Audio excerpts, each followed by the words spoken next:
Are we live? Is it Thursday already? Oh my goodness, we're almost at the end of this week and we got a lot of Star Wars news to talk about today because Skeleton Crew may have just gotten its release window. And what? We're going to talk about what this means for Star Wars content moving forward.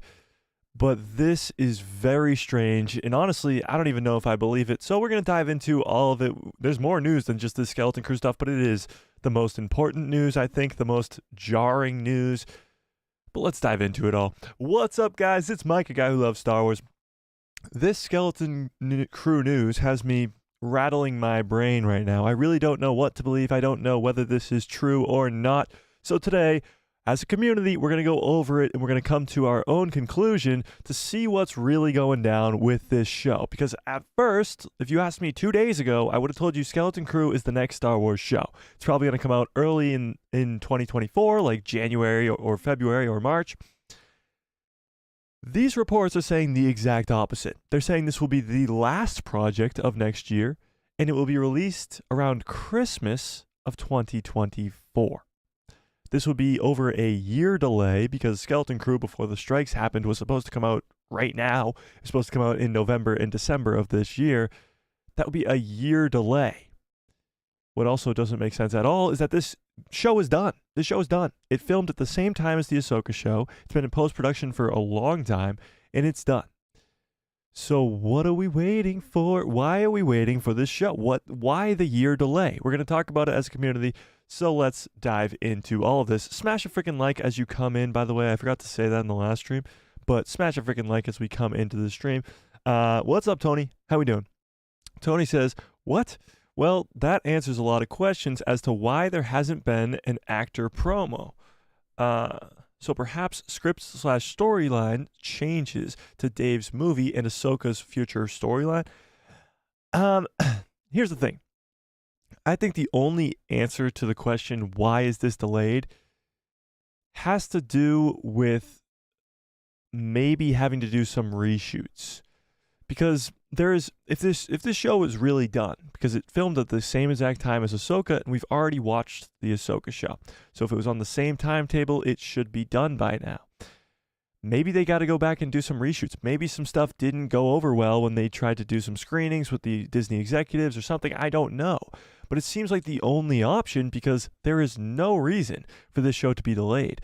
Especially because it's in the Mandoverse timeline. You want the Mandoverse to continue because we got the Mandalorian Season 4 and we got Ahsoka Season 2. But those won't be for at least a year. Mando Season 4 won't come out till at least like mid-2025. And Ahsoka even later than that. So it really makes no sense as to why this show would be delayed. Now, let's dive into this article because it talks about what this delay is, why they think it's going to be delayed until the holiday season of 2024. Let's dive into it, and then we're going to talk about it because I want to know what you guys think. Because honestly, right now, just me right now, I don't believe this article. I don't believe it at all. I don't believe these reports. Reports have been wrong in the past. They've been wrong a lot. That's why we always take it with a giant grain of salt. But this one seems way off. So let's dive into it. Got it. Okay. Before we do, actually, quick little... If you want to become a member of this channel, it's only 99 cents. We are doing our second giveaway of the holiday season this Saturday. So in 2 days, we're doing the second giveaway on Saturday. This is the second of 5 giveaways, I believe, because we're doing a giveaway every Saturday until Christmas. So if you want instant access to those giveaways and some other cool perks like a members only Discord and stuff like that, then become a member. It's only 99 cents. It's very cool. So we're doing our second giveaway in 2 days on Saturday. So don't miss out on that stream either. All right, let me pull this up. Let me pull this up. Let me pull it up. Let me pull it up. An advent giveaway? Yeah, kind of, Tony. Almost. It's like every week you just get a new thing. All right, let's dive into this. There's 2 articles actually I want to talk about, but this one's coming from Bespin. He's kind of the first guy to get on this. This was 2 days ago. Yeah, 2 days ago. It was late at night when this kind of arrived. Star Wars Skeleton Crew reportedly releases holiday of 2024. This is crazy. Let me zoom in one more time. Perfect.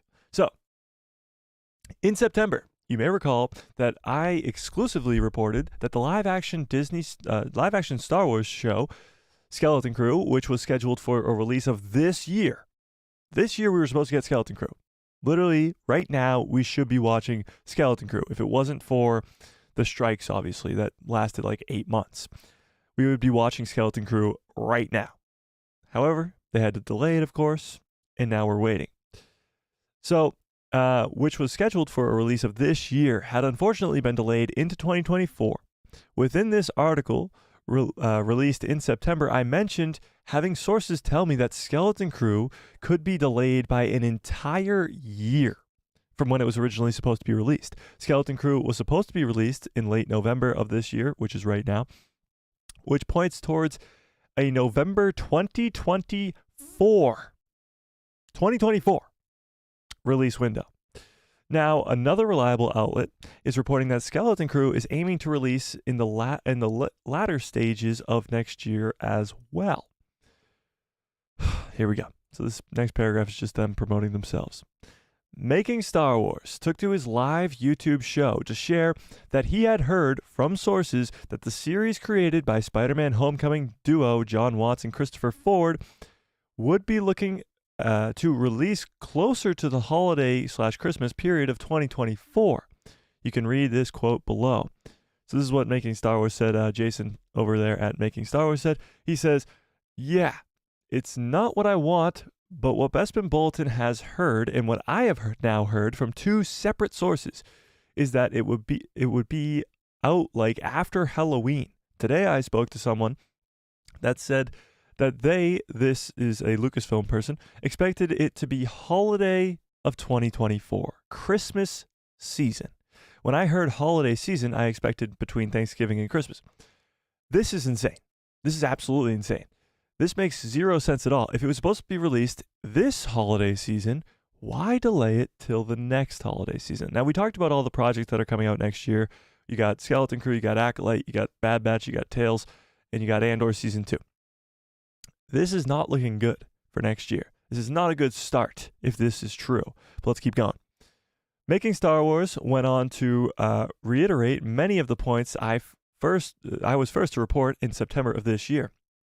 Making Star Wars added that next year we'll see The Acolyte, the live-action series created by Leslie Headland, released before Skeleton Crew. So we were under the assumption that Skeleton Crew would be the first Star Wars show to be released next year. That's not the case. Acolyte is going to be first. And that Andor Season 2 will likely not even fit into 2024 and could slip into 2025. Meaning, we're not getting 5 projects next year, we're getting 4. And Andor is being pushed to 2025. This is not good news, but let's keep reading. In my exclusive September article, I shared that sources informed me that Skeleton Crew would release in November 2024, and that The Acolyte was due to release in the second quarter of 2024, but slipped slightly, I suspect, to August of 2024, and that Andor Season 2 would end up releasing in early 2025. Making Star Wars also added that The Mandalorian Season 4 has benefited from having more time to work and produce following the end of the Writers Guild of America strike. The Mandalorian Season 4 was originally due to begin filming in September of 2023, but was delayed indefinitely due to both the writers and actors' strikes. I've heard from sources that the 4th season will begin filming early next year with a release window of 2025. Now, that still seems accurate. I think Mando's probably going to start filming early next year and release in mid-ish 2025. I'd guess like May, June, July, August would probably be my best guess. Because, well, however, let's take this for a second. If Andor gets pushed back, does that mean Mando gets pushed back? Because if Andor is the first project to come out in 2025, now you're talking about Andor starts the year in 2025, and it'll probably go, it's 12 episodes, so it'll probably go into March ish. And they usually like to have a little gap between shows, and then Mando will come out maybe in June. I don't know. And then you end the year with Ahsoka, and is that the only 3 shows to come out in that year? It's not good news, but let's keep going. It's nice to hear that another reliable source. Honestly, these guys are good at giving the news. I'll give them that. But all they do is just pat themselves on the back. Like this guy's like, oh yeah, I reported this first, and it's nice to hear that other people like to say that I'm right. Pretty much. It's nice to hear that another reliable outlet has heard the pieces of information I've shared over the last few months. It's unfortunate we might not see Skeleton Crew for an entire year, especially as it was one of my more anticipated Star Wars series since I saw the trailer at Star Wars Celebration. 2024 looks to be a great year for Star Wars content, with the Acolyte, Skeleton Crew, Bad Batch, and Tales of the Jedi all looking to be released. It was supposed to be 5 projects. Now it seems to be 4 projects. They can't really make up their mind, and this is like their little thank you, whatever. Okay, so I got to know what you guys think about this, because this is a little bit ridiculous to me. I think it's insane. So here's the timeline. Ahsoka and Skeleton Crew film at the exact same time. Ahsoka's already been released. We've already seen the Ahsoka show. It's over. It's been over for a few months now. But Skeleton Crew should be done. It is done. They released a trailer to the people at Star Wars Celebration. Now, it wasn't released publicly, but they released a trailer to the people at Star Wars Celebration, meaning this show is pretty much done. Now, maybe they have to do some reshoots. Maybe they have to do, I don't know, get hyped up for it. I don't really know. Is Jude Law is doing something right now? I don't know. Is he busy? Can he not go on a promo? Can he not go do the whole worldwide tour thing? I don't know. But it's extremely weird. If this show is done and it's still being delayed by a year, there's something else going on back there that we don't know about. We can't really peek behind the curtain because they have those curtains really, really nailed shut. John Groom, what's up? John says, if true, then I'm confused and disappointed. I am too. I honestly don't think it's true, although Making Star Wars and Bespin do have good track records and they're pretty good at their jobs.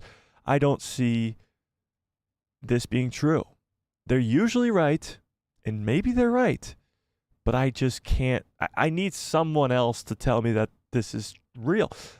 I need Lucasfilm to step up and make a freaking decision and tell us when stuff's going to be released. Because if we get a trailer for The Acolyte and they say Acolyte's going to be released this time, May or April, whatever it is, then I'm 100% yes, Skeleton Crew's been delayed big time. Because Skeleton Crew's supposed to be the first show.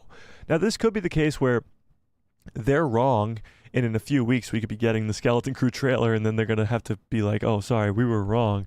These sources were telling us wrong information. But I don't know. Tony says, spreading revenue from bottom line accounting to please stockholders. Same was done for the company doing the game Outlaws. Spreading revenue for bottom line accounting?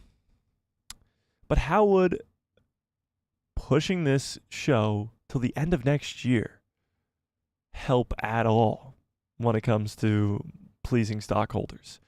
More delays would just make stockholders even more mad.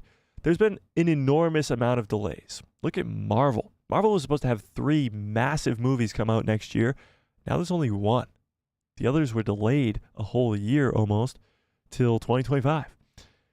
Star Wars is kind of on the same boat. Now, things have been delayed. Skeleton Crew was supposed to come out right now, and it's being delayed till next year and possibly till a whole year from now in Christmas of 2024. But Star Wars hasn't had the major delays like Marvel does, because they're not movies, they're more shows, but also because they were already pretty much done before the strike started. Acolyte was done. Skeleton Crew was done. Ahsoka was done.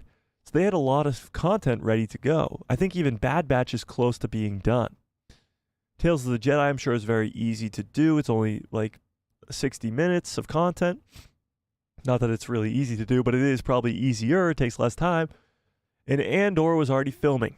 It had to stop filming during the strikes, but it was filming already, so they were coming close to an end with filming.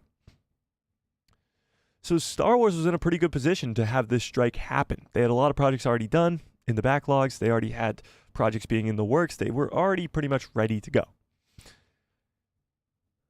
This makes no sense. This news, I can't wrap my head around it because it doesn't make any sense at all. There's no reason to delay this. I get a delay, a minor delay into early to mid next year.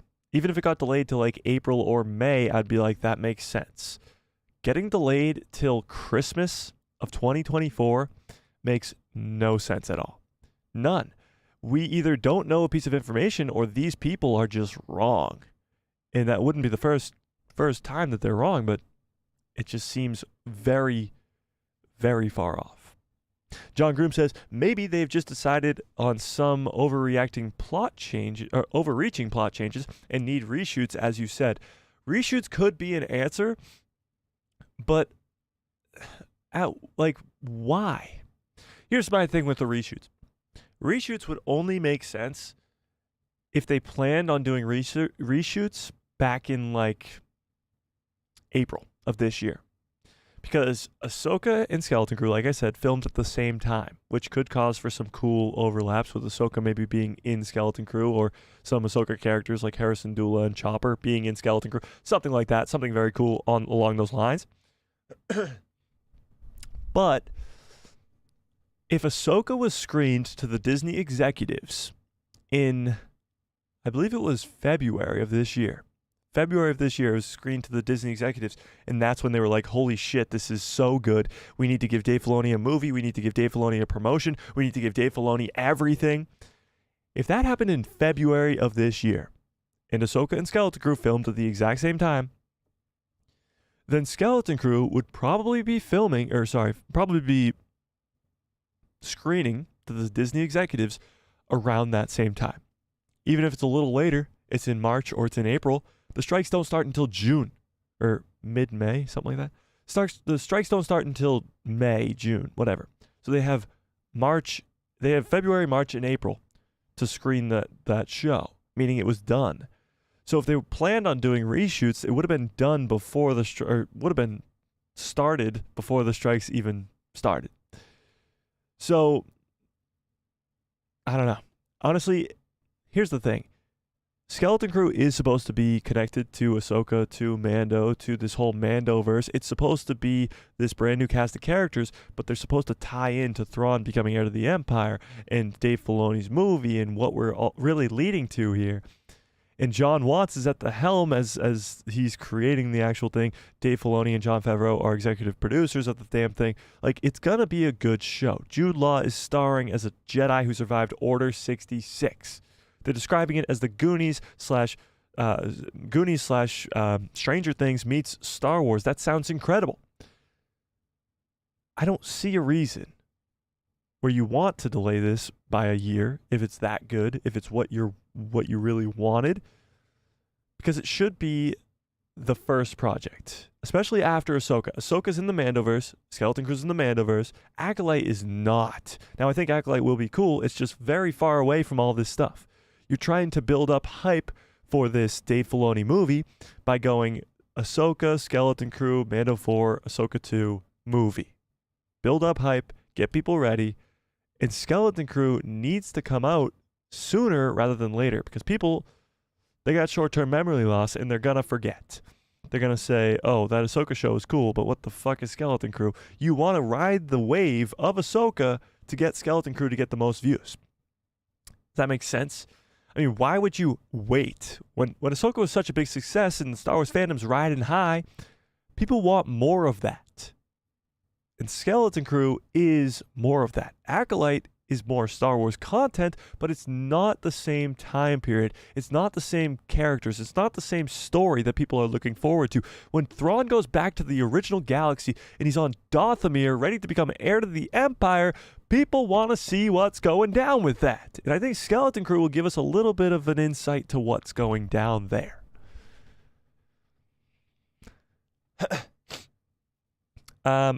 Tony says, note there are no stockholder meetings for upcoming Star Wars media later this year as done in previous years. That's true.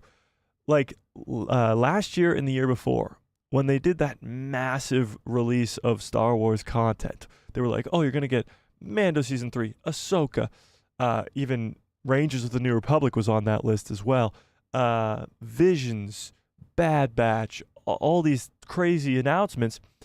That was because it was a stockholder meeting. Now, Disney's a publicly traded company, so they need to please their stockholders. People who buy stocks of Disney are going to sell their stocks if Disney's not making good content consistently. They won't think it's worth it. But if they announce all these cool projects, they're like, oh, Disney's going to be making a ton of money, so I'm going to be making a ton of money because I'm a stockholder. So they're a publicly traded company, so they want to do those stockholder meetings. To Tony's point, they're not doing one this year. There's not one planned because it's usually around this November, December time. It's not planned. So maybe they're getting away with these delays because there is no stockholder plan. Maybe they're just letting it go for a year because they're like, the strikes happened. We don't have much planned. Disney, I'm saying, because Star Wars, of course, has 5 projects and a bunch on the way. But like I said, Marvel's had massive delays. So maybe they're just like, look, these strikes had us have some massive delays, and now we have to deal with that first before we can do anything else. Tony says, Bob Iger is probably behind this. But let's see if Marvel Media is also getting shuffled. Oh, it is. 100% it is. Marvel is going to have a bunch of shows be released next year, but it's only 1 movie. And it was supposed to be 3, and they got delayed. It's only Deadpool next year. It was supposed to be Deadpool, Captain America 4, and the Thunderbolts, and those 2 movies got delayed. But there is some shows still for Marvel, so they're going to still have a bunch of content, for sure. Daylight Raps, what's up, says, what's up? Not much. What's up with you? Tony says, I'm not discounting reshoots, my first thought, but don't discount smoothing out revenue is my second reason. And conflicts with Marvel releasing schedule could be a possible third. Well, there's no conflict there because Marvel's delayed a ton of their projects. So there's plenty of room for this show to come out. And delaying it for a whole year is a little bit, yeah. I think reshoots is probably the only answer. But again, reshoots would have already started or happened before the strikes happened earlier this year. Skeleton Crew filmed a long time ago. 2021, long time ago. 2022, long time ago. Wait, what? What year is it? It's the end of 2023. So early 2022, long time ago. So over a year and a half ago. So this show should be out by now. That's kind of what I'm saying. All right, I got another article that we can go into for this same news, but this is a little bit different. This is coming from CBR. Let's read this one as well. This was published only 4 hours ago. Star Wars Kata, what's up? Says, hello there. How we doing? All right, let me read this. All right, rumor. Again, this is all just a rumor. I don't believe it, so just really take it as a rumor. Giant grain of salt. Go find a salt shaker in your house. Find the biggest grain of salt and hold it in your hand because that's what we're about to read right here. Star Wars Skeleton Crew's Disney Plus release window is revealed. Just a rumor. New rumors suggest that the Skeleton Crew will release during the next year's holiday season, 2024. 12 months away. Okay. A report from Making Star Wars says that the Skeleton Crew will release around Christmas of 2024. Right around a year from now. Jason Ward, who is Making Star Wars, the editor and chief of the site, said the following on his YouTube video. I spoke to a Lucasfilm person. They expect Skeleton Crew to be holiday 2024. Yeah, we just talked about that. And Bespin backed their claim. So here's what's going on. Star Wars Skeleton Crew is the latest series to be executive produced by Jon Favreau and Dave Filoni and is set to tie into the other shows of that era, such as The Mandalorian and Ahsoka and The Book of Boba Fett. Everybody always leaves The Book of Boba Fett off that list. Jon Watts will also be a creator on the series. His first project since wrapping up the MCU's Spider-Man trilogy in 2021 with Spider-Man No Way Home. So if you don't know who Jon Watts is, he did all of Tom Holland's Spider-Man movies. Spider-Man Homecoming, Far From Home, and No Way Home. So he's made billions upon billions upon billions of dollars for the MCU, and now hopefully he's got to do the same thing with Star Wars. And the whole way that this whole Skeleton Crew show even came about was on the set of No Way Home with Jon Favreau and Jon Watts having conversations about Star Wars and Jon Watts pitching the idea for Skeleton Crew. So, Skeleton Crew reportedly centers around a group of young children who get lost in the galaxy far, far away and are led by a mysterious figure played by Jude Law. Footage shown exclusively to fans at this year's Star Wars Celebration highlighted Law's character as a Force sensitive, meaning he could be a Jedi. The series is also described as a family-friendly, kid-oriented story reminiscent of the Goonies. At Star Wars Celebration in April, Lucasfilm president Kathleen Kennedy described the series as a galactic vision of classic Amblin, coming-of-age adventure films of the 80s. Of course, Goonies is the one that kind of was brought up. So that's the sort of just gist of the show. In the footage that was shown to the people at Star Wars Celebration wasn't that much. It was a teaser trailer, of course, the same with the Bad Batch and Acolyte, which was also shown at Star Wars Celebration. It's a teaser trailer, but it introduced you to the kid actors or the teen actors who were playing the main cast. It introduced you to Jude Law's character, who used the Force in the trailer, confirming that he's a Force sensitive, most likely a Jedi, and rumored to be a Jedi who survived Order 66. So that's all been confirmed. Now, the trailer didn't really give away too much about the show. Obviously, a teaser trailer doesn't usually. But that trailer still hasn't been released to the public. And Star Wars Celebration was in April. That's what, 7 months ago? So 7 months ago, that trailer was released and still hasn't been released publicly. So it's very strange that we haven't seen that trailer yet. However, just from the description, it kind of sounds pretty cool. I mean, are you guys excited for Skeleton Crew? Actually, let me put up a poll. I forgot to do this at the beginning of the stream.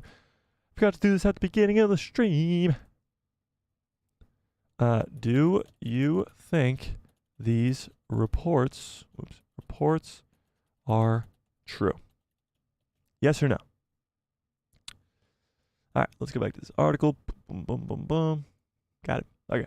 So what's interesting, and I'm sure a lot of people are going to start complaining about this, right off the bat, is that the series is also described as a family-friendly, kid-oriented story. Okay?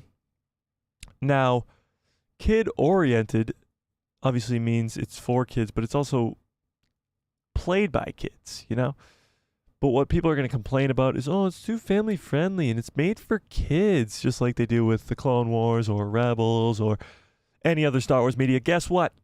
Star Wars, as George Lucas has mentioned many, many, many times, is made for children.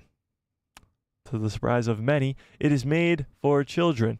And although we are not children, or at least I'm not, I'm a big child at heart, we still enjoy this content. So if anybody starts complaining about how it's made for kids, tell them to shut up. Jude Law's hero is like Obi-Wan and Han Solo in Skeleton Crew. So earlier this year, Jude Law was asked about his character in Skeleton Crew, hinting that he'll be playing someone who's not unlike. Why wouldn't they just say like? Someone who's not unlike. Guess what? That is the same as saying someone who is like, freaking idiots, Obi-Wan Kenobi and Han Solo. Law said that his character's Jedi robes and Force powers make him like Kenobi, and that he wanted to infuse some of Han Solo's natural charm into the character as well. This is what he said. What I wanted to imbue was the humor and the sardonic, what the hell's that mean? Nature of Solo, Law said. They missed the quotation mark right here. The slight tone of awe, this is all rubbish. What am I doing here? So he's going to be kind of a Jedi scoundrel type character is what he's getting at. I think this is a very Star Wars thing. the lovely irony that someone is still a little throwaway, but about the whole thing. Yeah, true. So I think it's going to be really, really cool. I was getting really, really excited for the Skeleton Crew until, of course, we get the news that it's freaking delayed by a year. Again, the news could still be false. It's just a rumor for now that it will be that holiday 2024 release date. But I was getting excited for this show. I really was. Seeing Jude Law as a Jedi. And actually, let's pull up that picture again. So this is Jude Law, of course, his character.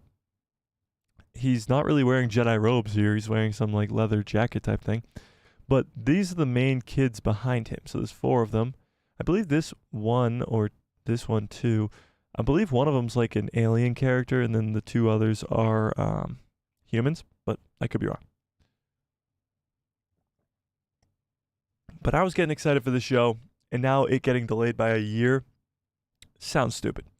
Sounds really, really dumb. That's my take. But let me see what you guys think. Let's see. First of all, the poll is at 60% of you think that this news is not true. You think the reports are wrong, which I'm kind of on the same side as you guys on that one.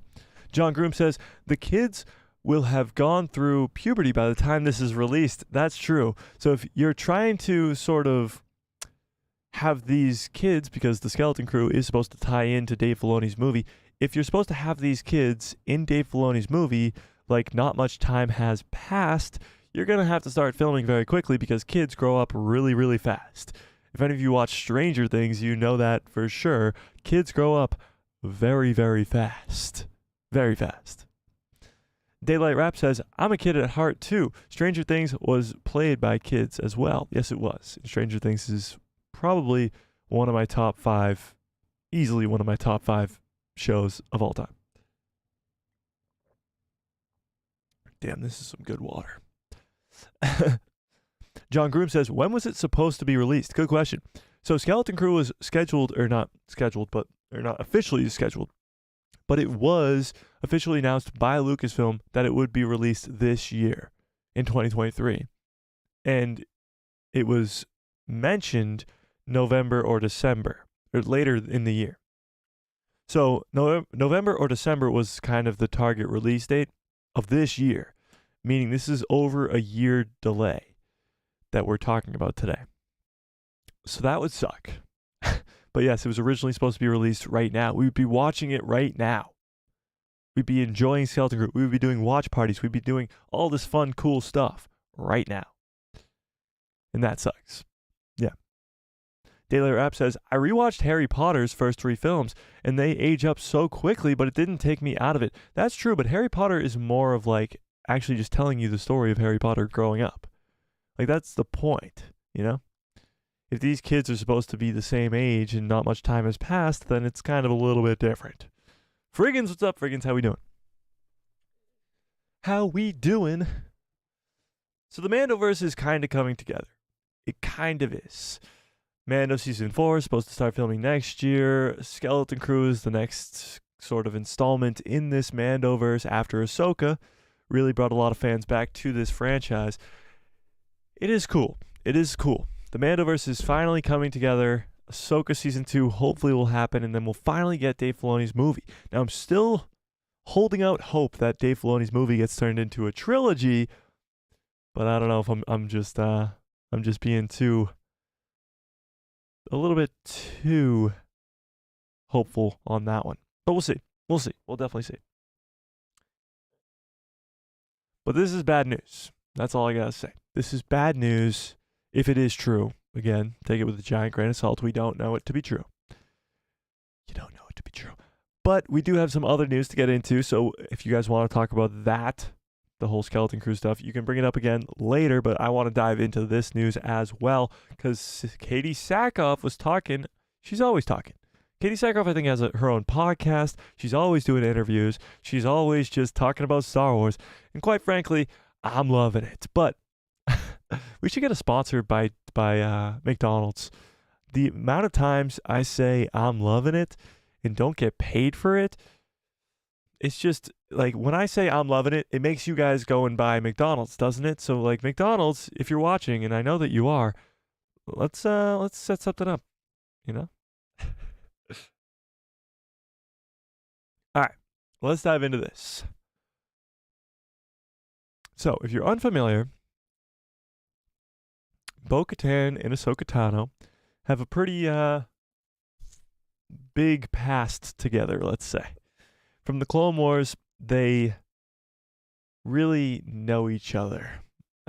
They took over, or they tried to take back Mandalore together. They've come into contact, or been at odds, I should say, many times throughout the Clone Wars, so they have a connection in animation. However, the two characters have yet to meet in live action. So, Katie Sackhoff bets on Ahsoka and Bo-Katan's reunion.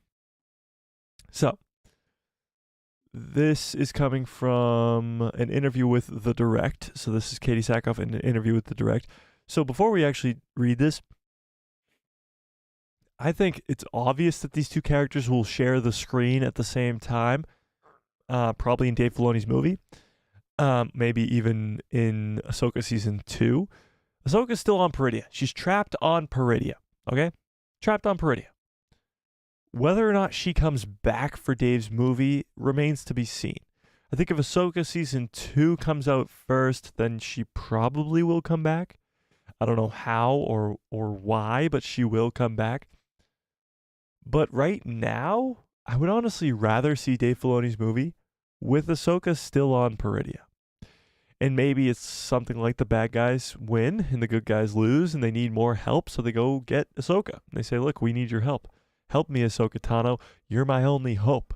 And then they have to go back and fight Thrawn. I think that's the best bet. And I think that is when Bo-Katan and Ahsoka Tano will share the screen again. But let's see what Katie Sackhoff herself has to say. More information continues to trickle out from Katie Sackhoff's exclusive interview with The Direct. And while there's nothing groundbreaking, Sackhoff does emphasize some personal confidence in the live-action reunion with Ahsoka, despite the fact that it was Bo-Katan who facilitated the introduction of Ahsoka into live action in The Mandalorian Season 2. We've never actually seen these two characters on screen together in live action. That's true. So in The Mandalorian Season 2, when Din Djarin goes to Bo-Katan to try and find a Jedi, she sends Din and Grogu to Ahsoka Tano. And it was never explained how Bo-Katan knew where Ahsoka was, and we never got to see the two of them on the same screen. In fact, the last time we saw these two together was in the Clone Wars Season 7. Ahsoka loading Maul onto the Venator, and heading straight into Order 66. However, they have presumably kept in touch given that Bo-Katan knew where Ahsoka was on Corvus during The Mandalorian. When asked if she thought the characters would reunite in live action, Katie Sackhoff said this. Yeah, I mean, I can't imagine that they wouldn't at some point, but, again, I have no idea. I have absolutely no idea. They don't tell me anything until I show up at work with my script in hand.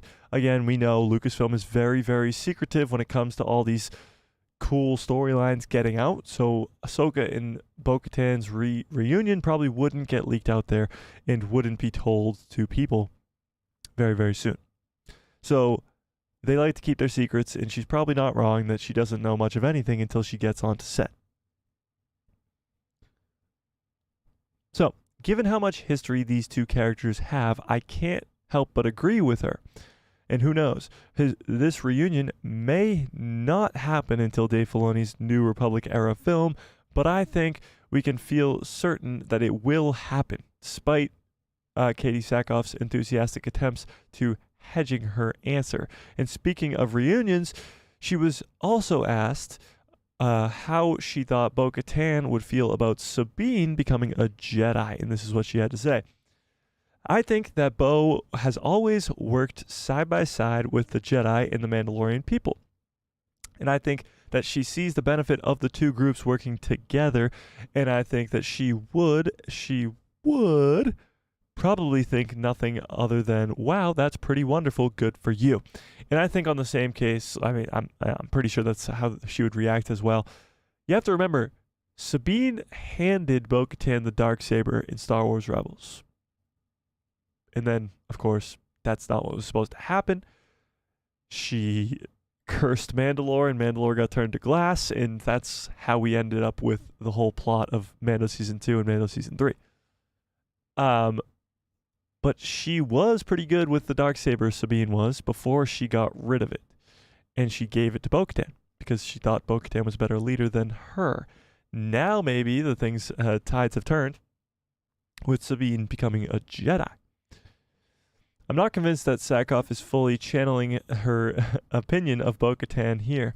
The Kreese clan have a rather loaded history with the Jedi that is ultimately a net positive. But still, there's plenty of water under the bridge. I believe that Bo-Katan has undergone a lot of character development, trending towards tolerance in the past few years, and yet it might still make for her eyebrows raising reaction upon hearing Sabine's news. Obviously, it will be a very cool scene to see, and I hope we do see it. Finally, when asked about how she envisions Bo-Katan being of use against Thrawn, she said this: "Well, I think that the Mandalorian people have a lot of rebuilding to do. But I think that the Mandalorians have always been a phenomenal military asset. So, I don't know. She's always been incredibly strategic and methodical. So I think that there's some skills that could be useful, but you never know." So she obviously knows a little bit here. You can tell with the way that she answered this, that the Mandalorian people have a lot of rebuilding to do. I'm sure she was asking a lot of questions on the set of Mando Season 3, like, when will I show up next, Dave? What's going on? And John, I should say. So I think the Mandalorian people do have a lot of rebuilding to do. They just got their home world back. There are really only a few of them left. I mean, a few. There's tens of them. But like, the Mandalorians used to have thousands, if not hundreds of thousands, if not millions of Mandalorians on that planet at one time. So the fact that there's only a few dozen of them is not good. So they're going to be getting more Mandalorians. They're going to be rebuilding and all this stuff. And maybe they'll have to help out with fighting Thrawn. You got to remember, the Mandalorians weren't in the sequel trilogy at all. You don't see a single Mandalorian in the sequel trilogy, which is strange. Now, we didn't go to Mandalore in the sequel trilogy, but it's still weird that we never saw a single Mandalorian. And there's still 25 years until the sequel trilogy, so either the Mandalorians get wiped out by Thrawn, or they're just sticking to their home planet for the entire sequel trilogy. One of those needs to be answered, and it needs to be answered very soon.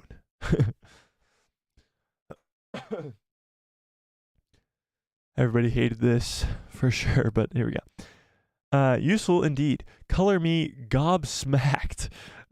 If we don't see Bo-Katan in a critical role in the fight against Thrawn, I wouldn't be surprised if we see her see a reverse of what we saw in the Clone Wars Season 7, with Ahsoka coming to Bo-Katan for aid.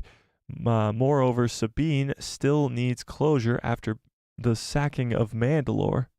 Oh yeah, and what she viewed as a failure on her part to support her people. And I bet Bo-Katan will be involved in that healing process as well. For now, we have to wait and see. The Mandalorian Season 4 production is just kicking into gear again post-strikes in Season 2 of Ahsoka. Still hasn't been officially greenlit. And then that's just the article with Dave Filoni that we went over the other day. So what's actually interesting in that is they talk about Sabine Wren and her connection to Mandalore, because we learned this in Ahsoka. In the show Ahsoka, we learned that Ahsoka had to stop training Sabine because she thought she was training for all the wrong reasons after her family all died in the Night of 1,000 Tears. So when the Empire went in and destroyed Mandalore in the Night of 1,000 Tears, turned it to glass, Sabine wasn't there, and her whole family died. And she could have maybe done something to help save them. But she couldn't, or she didn't. And that still probably holds over Sabine's head pretty bad. I'm sure she's not that enthused about that. So I'm sure she's going to have to go through some sort of, some sort of resolution type thing here to see how she is going to help Mandalore come back into power. If that makes sense. Balls. I'll be right back in 2 seconds. I gotta go let my dog inside. Don't go anywhere. 2 seconds. Probably a little bit longer than 2 seconds, but 5 seconds.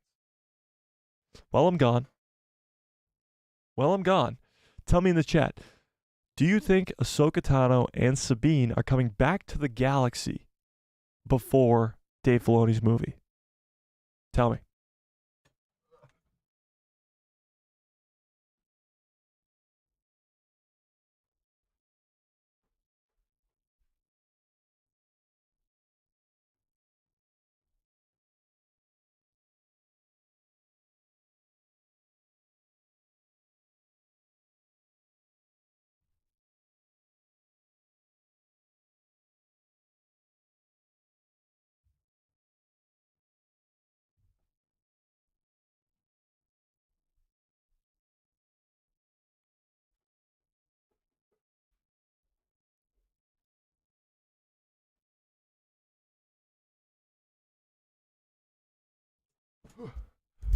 I'm back. I'm back. Guess who's back? Oh, okay. Now I'm out of breath. Okay. Where was I? Let's read some chat. Tony says, Dave has 20 to 25 years of this New Republic era to create movies in. I have no doubt that, I'm still out of breath. I have no doubt that we'll get some spectacular stuff in the years to come. I agree, and I think that's probably why it will become a trilogy and not just a one-off movie, because they have so much time to give us a trilogy and give us some stuff with a younger Luke Skywalker with this Jedi Temple, give us some stuff of Snoke and Palpatine and how they persuaded a young Ben Solo to the dark side, but also show us the war between the heir to the Empire, who is Thrawn, and the New Republic. Because the New Republic's capital right now is Coruscant, and during the sequel trilogy, it's Hosnian Prime. So at some point, they either lose Coruscant to maybe Thrawn or something, that would be very, very cool, or they just have to leave Coruscant for some reason or another. Like, Coruscant has been the capital, or the capital planet of the entire Star Wars galaxy for thousands of years, like tens of thousands of years. It's been the capital of the entire galaxy. So why is it not the capital of the New Republic during the sequel trilogy? That's a question that needs to be answered. I think that's a huge question that needs to be answered. And if Thrawn comes in and like literally just destroys or takes over Coruscant, and then the New Republic has to set up shop somewhere else, that would be cool. That would be really cool. Yeah. You just hit my weak point. I would love to see a live-action reunion between Bo-Katan and Ahsoka. I've been a Bo character fan and would love to see her. I would love to see that she may get involved in the return. In the return of Ahsoka getting back to our universe. Well, that's also true because Ahsoka goes to Bo-Katan to ask for help. It could be the reverse. Bo-Katan comes to Ahsoka to ask for help. But Ahsoka kind of already knows that the galaxy's in danger. That's my weirdness about the end of Ahsoka season 1, was Ahsoka's like, we're supposed to be here. This is where we're supposed to be, on Peridia. Now, I don't know why she's supposed to be there. We still don't know why. But she's the one who all season was like, Thrawn's the heir to the Empire. We got to stop him. And she tries to stop him. Of course, that's the whole finale of the show. She tries to stop him. But she doesn't stop him. And then she's not in any rush to get back home to try and stop him.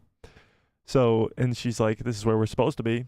Ezra got home, but we're supposed to be here, not helping them. So maybe she's like, screw those people. I don't care. I don't know. It's weird.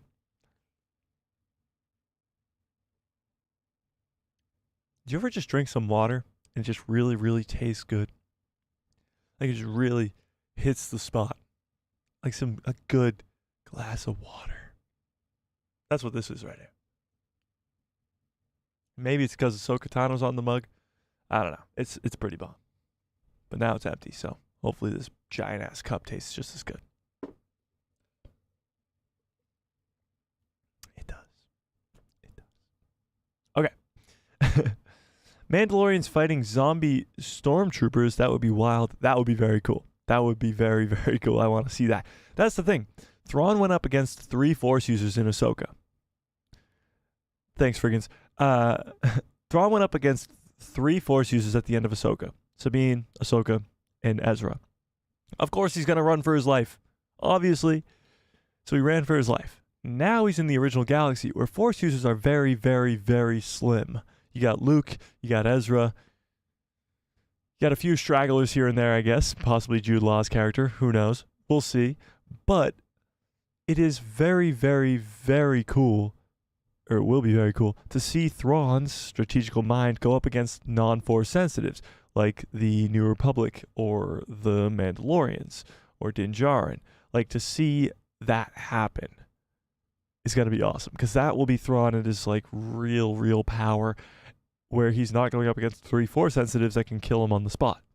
He's going to have a bigger army. He's going to be more strategic. He's probably going to take Coruscant. Like I just said, Coruscant was the capital for so long. If Thrawn takes it over, just like that, that's pretty damn cool. Yeah. Yeah. I'm still on to my year-long prediction that Sabine will be the Mandalorian ruler as a Mando Jedi, finishing the 1,000-year arc of her family's history as a Vizsla.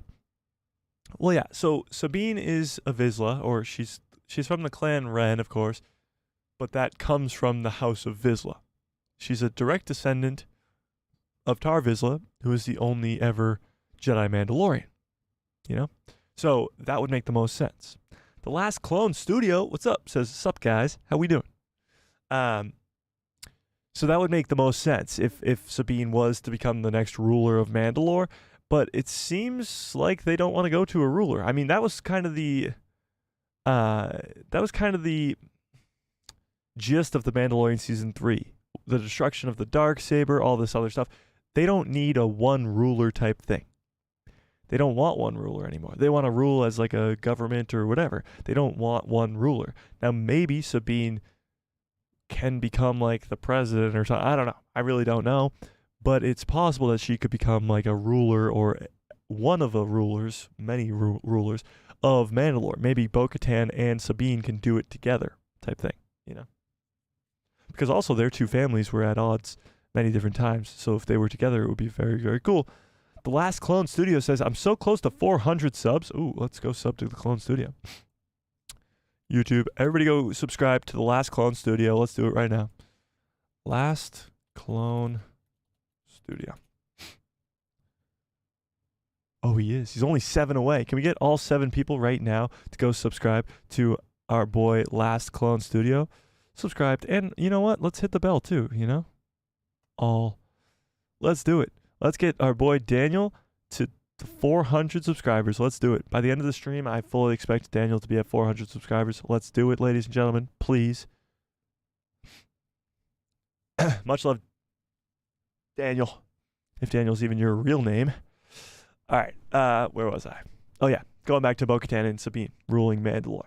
I think it would make the most sense if the two of them, who were kind of passing the Darksaber back and forth in Rebels, grew up a little bit and became actual selfless rulers. That would be really, really cool. And of course, Sabine being a Jedi as well helps, because she's a Tar Vizsla descendant and a Jedi and a Mandalorian. Yeah.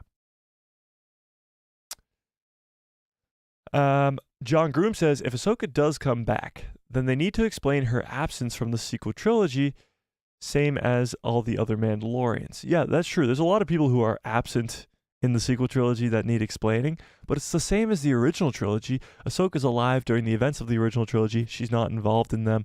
Same with a lot of the characters from Rebels. I mean, all the characters from Rebels except for Thrawn and Ezra, because they're off on Peridea.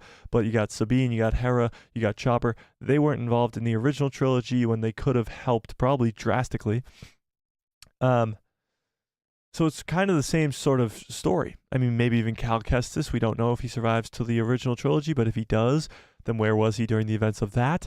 It's a big galaxy, so a lot can happen. Obviously, Mandalore's not even shown in the sequel trilogy, so that alone could explain it. But Ahsoka, yeah, I do have to agree with you. Ahsoka would kind of interfere with those sequel events, I think. I don't know for sure, but I think she would. I don't know. I guess we'll just have to wait and see.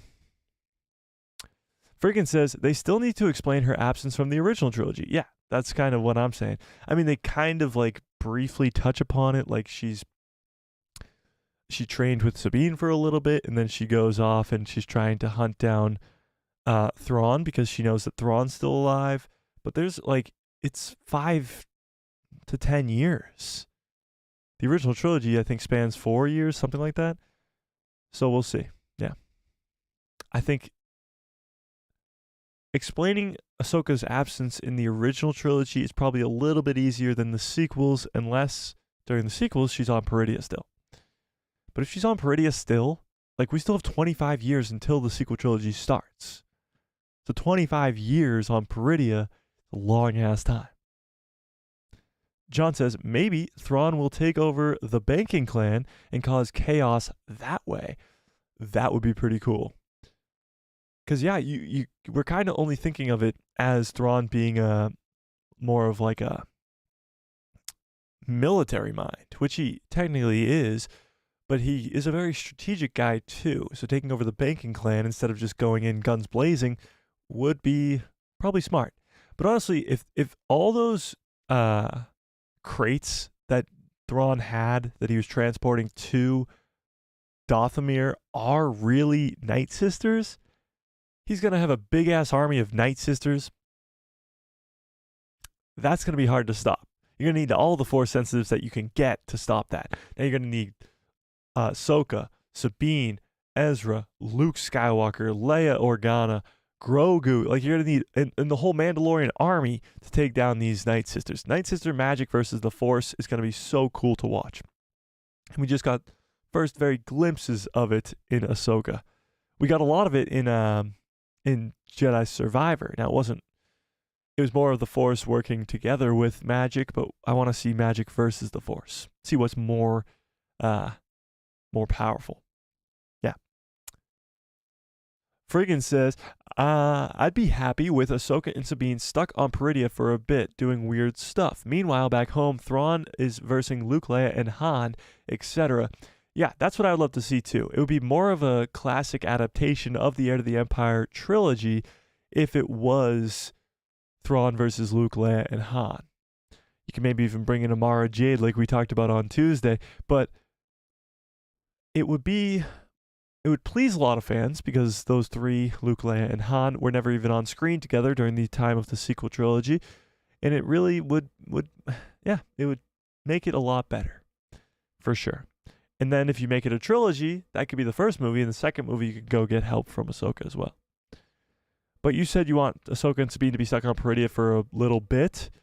How long is a little bit? Because the sequel trilogy is in 25 years.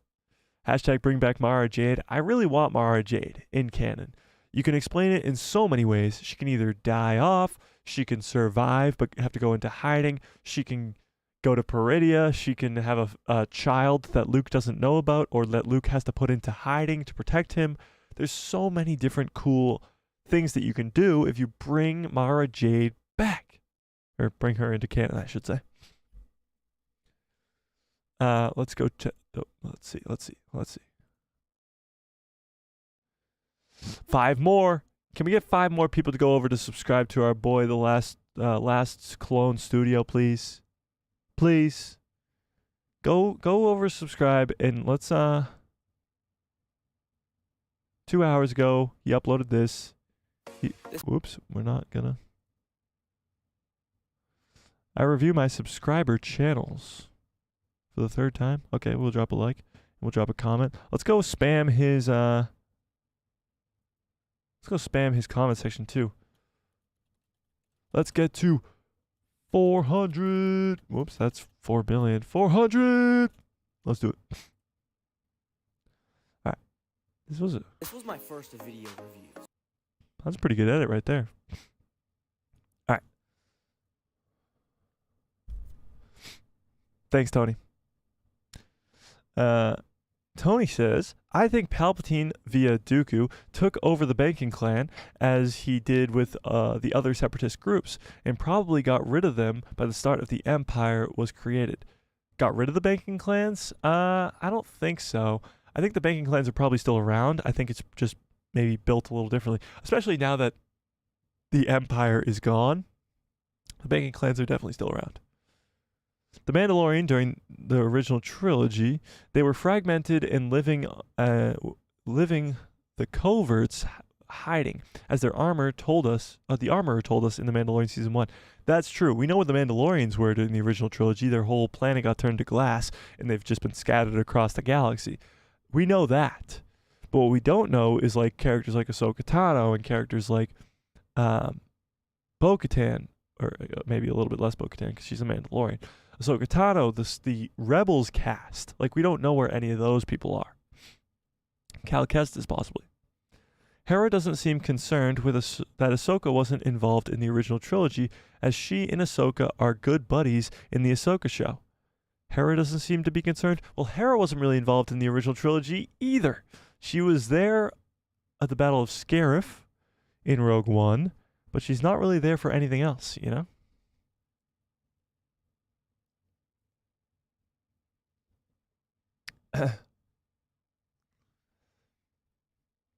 Daylight Rap says, maybe Ahsoka has to stay behind to stop Baylan. Well, that could always be in consideration. Baylan is possibly going after Abeloth. And Abeloth is a way bigger threat than Thrawn is, and maybe Ahsoka and Sabine have to try to stop Abeloth there. Now, it's possible that Abeloth is way too powerful for the two of them, which she should be, and they have to escape and come back and warn the galaxy. So when they come back, maybe they're like, Ahsoka, we need your help with Thrawn. And she's like, fuck Thrawn. We got a way bigger issue coming right behind me, and her name is Abeloth. That could definitely be the case. That could definitely be a cool way to do it. Yeah. All right, wait, what? By the way, this poll is at 71% of you guys don't think that these reports are true, and I gotta agree with the 71% of you guys that don't think it's true.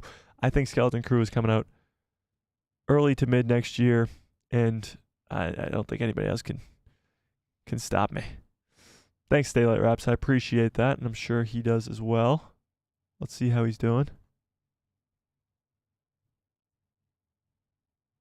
3 more. Can we have 3 more people to go subscribe to our boy Last Clone Studio and spam his chat?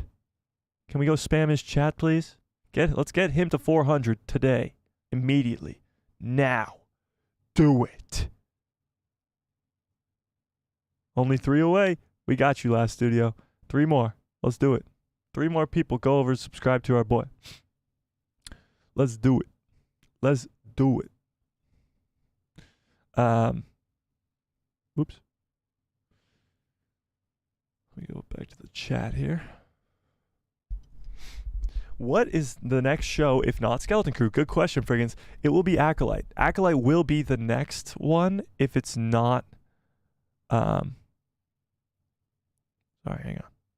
If it's not Skeleton Crew, which I still think it will be, it's going to be Acolyte. And I'm excited for Acolyte. I think Acolyte's going to be really, really cool. It's a Sith and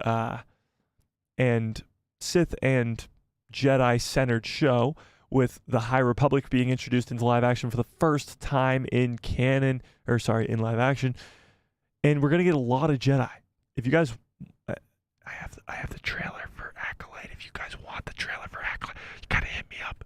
I don't have the trailer for the Acolyte show, but I totally have the trailer. And if you want to see the trailer, just hit me up on Instagram or Twitter or in the Discord, and I'll send it your way.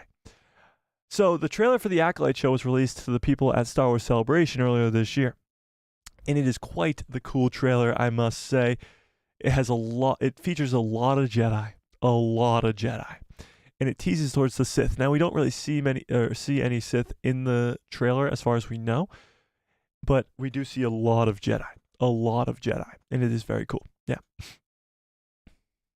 Last Clone Studio says, my most recent video is so well edited in my opinion. Yeah, I watched the first 3 seconds and it was incredible. I'll watch it when I get off stream. 2 more. Let's get 2 more people. Come on, people. All right. Let's dive into this next article. Perfect segue because of friggins. We got a perfect segue into the Acolyte news that we have today, which is everything we know, plot-wise and release date-wise, about the Acolyte show. That's the next article we got up right now. And let's dive into this, because Acolyte, it could possibly be the next show now. If Skeleton Crew is really delayed until freaking Christmas of next year, then Acolyte is the next show. It is. Well, the last closed studio, I appreciate you. We all appreciate you. All right, let's dive into this article right here. Let me zoom in on this. Ooh, big time. All right. Everything we know. Let me zoom in a little bit more and probably show you guys it because you can't see it. Everything we know about The Acolyte. Release date, plot, cast, and more. The upcoming Star Wars Disney Plus series, The Acolyte, will bring the High Republic era into live action and explore the dark side of the Force. It is a Sith-centered show, and this is what we know so far. So if Skeleton Crew is truly delayed, then this is what we got next. With The Acolyte on the horizon, again, trailer released earlier this year.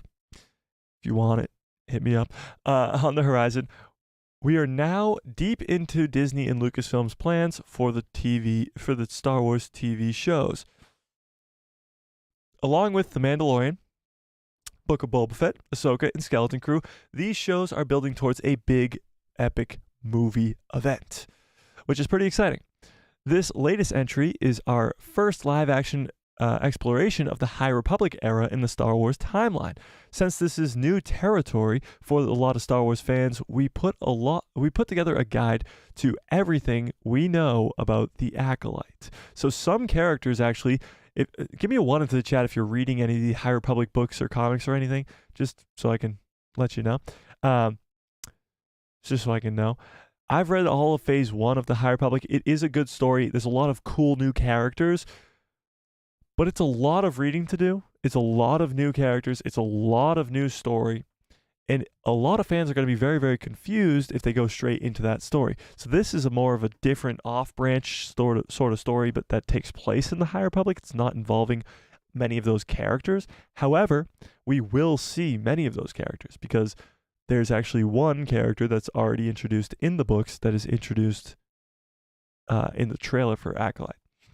So the High Republic Multimedia Interactive, mostly developing through books and comics so far, created and expanded on the period that bridges the distance of time of the famous Old Republic and the events that lead into the Phantom Menace. So the Old Republic ends 1,000 years before the Phantom Menace begins. So there's a 1,000-year gap between the Old Republic and the Skywalker saga.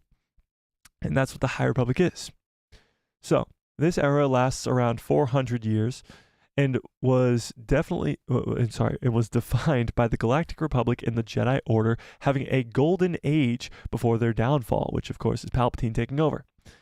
Well, it's largely considered an era of peace. Insidious forces worked to rip apart the Republic and the Jedi in the assumed absence of the Sith. So Palpatine, of course, rising to power.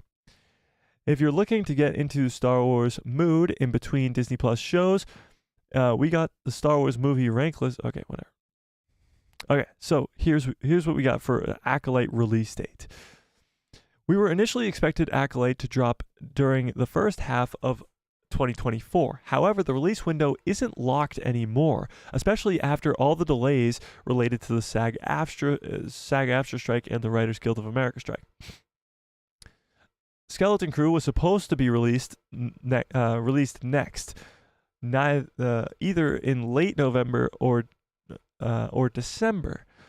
The most likely scenario now is that John Watts' Star Wars show will arrive in late winter or early spring, pushing the Acolyte in the release schedule. So this article clearly doesn't know what's going on with the Skeleton Crew news, because this is not what's going on with Skeleton Crew. Skeleton Crew's been pushed, possibly been pushed, it's just a rumor for now, to Christmas of 2024. So that would affect Acolyte here. Which would push the Acolyte's release schedule into 2024 summer season. Well, now, if Skeleton Crew is being pushed till the end of the year, Acolyte could come out sooner than expected. It could be in February or February or March or April of next year. So how to watch Acolyte online? Well, it will be on Disney Plus. That's okay. The plot of Acolyte. So here we go. Here's where we get into the goodness. This is Exegol. I don't know why there's a picture of Exegol, but let's go. The Acolyte has been described by Lucasfilm, so by Lucasfilm themselves, as a mysterious thriller that will take viewers into a galaxy of shadowy secrets and emerging dark side powers in the final days of the High Republic era. In this story, a former Padawan reunites with her Jedi Master in order to investigate and solve a series of crimes. But the Jedi will reportedly encounter sinister forces that pose a threat to both the Jedi Order and the Republic. So here's where they have to toe this line, and it's going to be really, really difficult.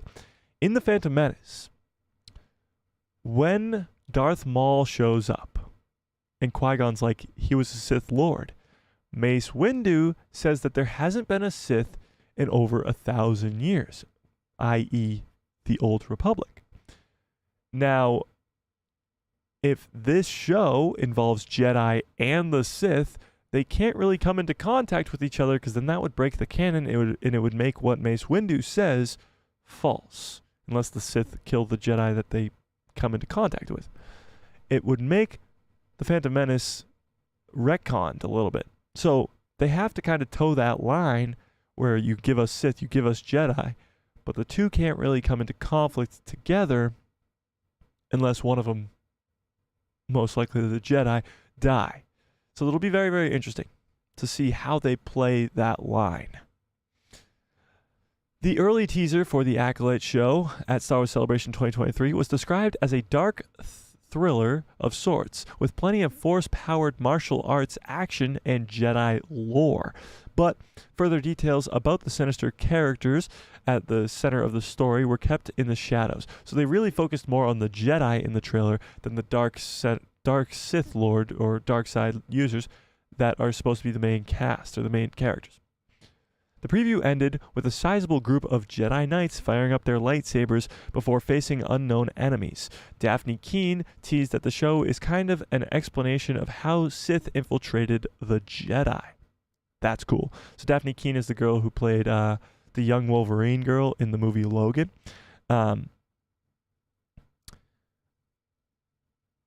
So she is saying this sounds pretty damn cool to me, which indicates we might meet Darth Plagueis, the master of Sheev Palpatine, a.k.a. Darth Sidious. If Darth Plagueis is in this show, holy shit. I mean, that would be insane. A lot of fans would be extremely excited about that. Darth Plagueis is the master of Palpatine, and his backstory is incredible.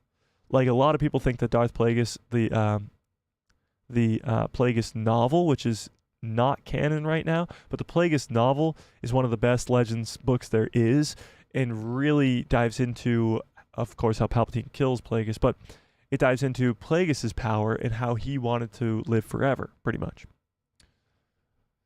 Mind you, The Phantom Menace shows us that the Jedi Order disregards Qui-Gon Jinn's warnings about the Sith returning, claiming that they've been fully defeated for over 1,000 years.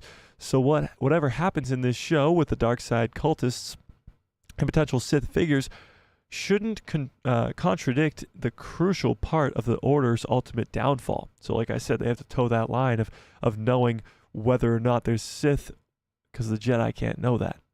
There's also the possibility of the Nihil. So the Nihil are the main villains of the High Republic books right now. So they're marauders showing up since they've been the main villains of the High Republic era so far. Plus, they have confirmed to appear in the development of Star Wars Eclipse video game. The Star Wars Eclipse video game is incredible, but that means that the Nihil will be in that game and possibly in this show as well. The Nihil are pretty much just like space pirates almost. They can jump through hyperspace through these different ways, and that's kind of how they have the ability to do that. But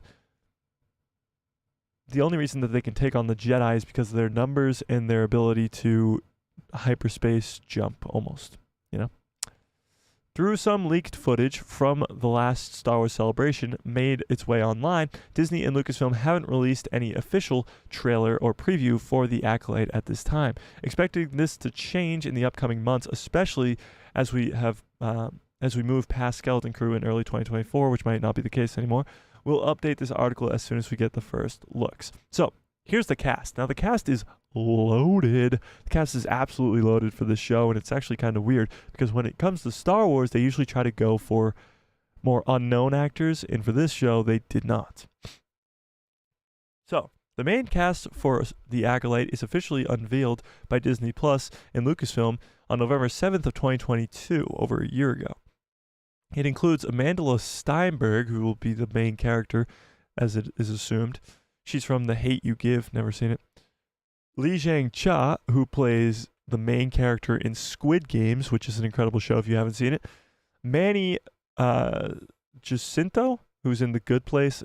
I've seen a few episodes of The Good Place. I don't know who that guy is specifically. Daphne Keane, of course, who I said is the young Wolverine girl in Logan.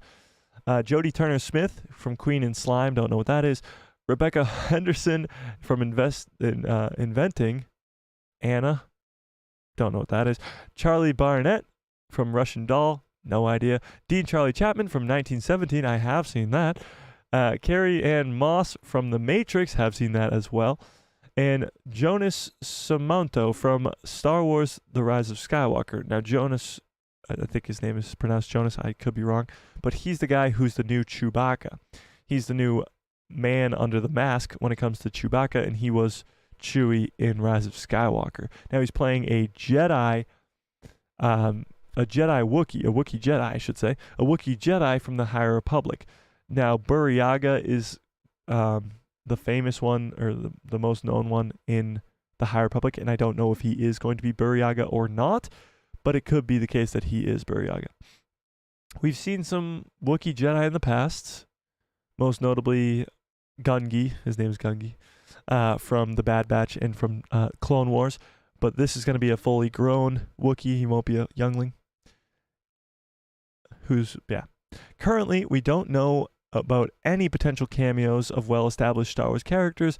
We suspect that there might not be too many, as the story takes place roughly 150, but 150 years before the events of The Phantom Menace. That doesn't rule out the possibility of Yoda appearing, though. So the only characters that we know from the prequel trilogy that could be in this show are Yoda, I believe Plo Koon, and Uriel Poof. Those are the only characters that would be old enough to be in this, as far as we know. Or Darth Plagueis, we would know Darth Plagueis. So these are some High Republic characters. That's Avar Kriss right there. I believe that's Elzar Mann. I could be wrong. Maybe that's Elzar Mann. I forget which one is which. But yeah. I forget this guy's name, but he's cool. The Acolyte comes from creator, showrunner, and so this is where it comes to like a sort of people going back and forth on this show. It comes from executive producer and showrunner Leslie Headland. Leslie Headland has quite the strange past that a lot of people don't really like. She's had multiple interviews where she says some stuff about Star Wars where we're like, just shut up, please, stop speaking. But she says some things that people disagree with, and that is hurting this show big time. Big time, big time, big time. So I'm still going in with a very optimistic mind, even though I do not like the way that Leslie Headland works.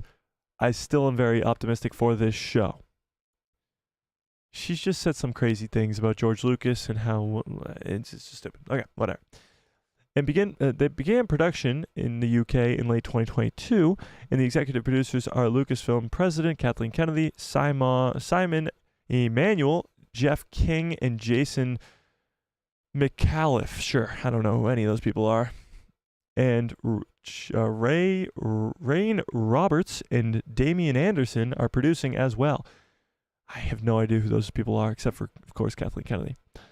Headland also directs the series pilot. So there's a bunch of different directors. It's the same as The Mandalorian, same as Ahsoka. There's a bunch of different directors throughout the show. Words on the street is that Loki Season 1 director Kate Herron and